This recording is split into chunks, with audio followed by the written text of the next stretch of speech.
The news of the day is full of troubles, problems that challenge our time. Here is one we'd like you to think about. Let's look at it from the point of view of three families. One lives in a ground floor apartment, another on the second floor, another on the third floor. These are all sincere, hard-working people. Henry, the father of this family, is a bank teller. He and his wife are anxious to be good parents. They dislike race prejudice and religious prejudice and want their son to grow up free of that sort of nonsense. Now, Henry believes that the main thing is to set a good example. If a child sees good attitudes at home, Henry says he'll grow up with good attitudes. So Henry sets an example. So does his wife. Confidently, they watch the effect on Henry Jr. Then, one day, the little angel comes home looking like a little monster. He's been in a fight. When asked about it, he says, "That Jewish boy started it. Wait till the gang gets hold of him, they'll fix him good. They'll fix those blankety-blanks. Meanwhile, their neighbors on the floor below have been going about things differently. George, the father, is an insurance salesman, and he also favors friendly relations. But he feels that if you want your kid to have the right attitude, you have to give him the right facts. Facts, information. That's the key to it, says George. So George Jr. gets a lot of information. Quote, "There are three main races in the world," unquote.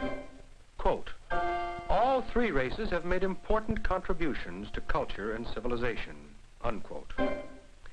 As Junior acquires more and more knowledge, George and his wife become very confident that all this will keep their son free of prejudice.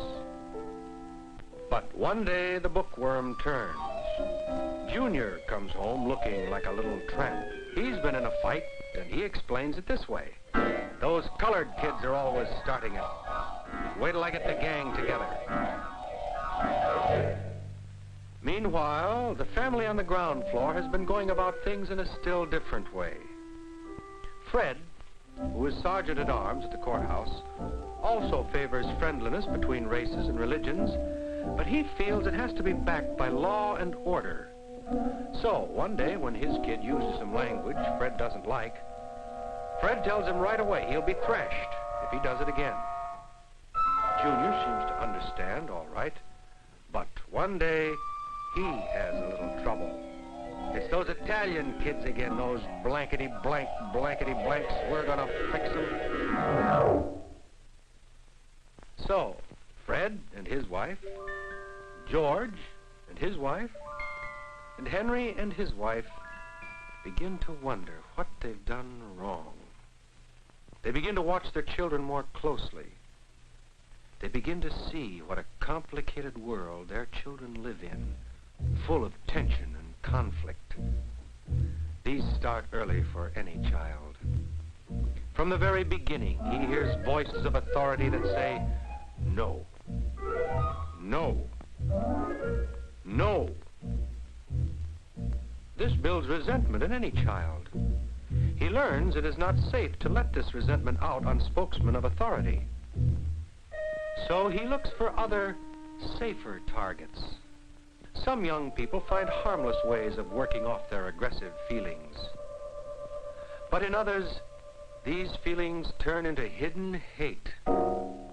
When such people get together in a gang, the hate can become more dangerous, looking for expression, looking for easy targets, finding justification in any differences, such as religion or race, sometimes with tragic results.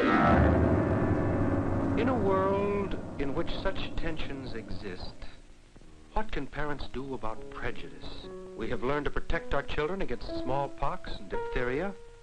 How can we find some antitoxin against this other disease? If the methods of these parents were not adequate, why weren't they? What should these parents do? What is your advice? How can we immunize our children against prejudice?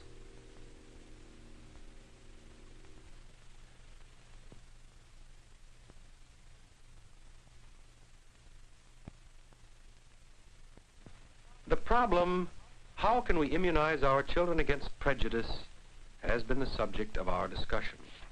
No, we haven't settled the problem.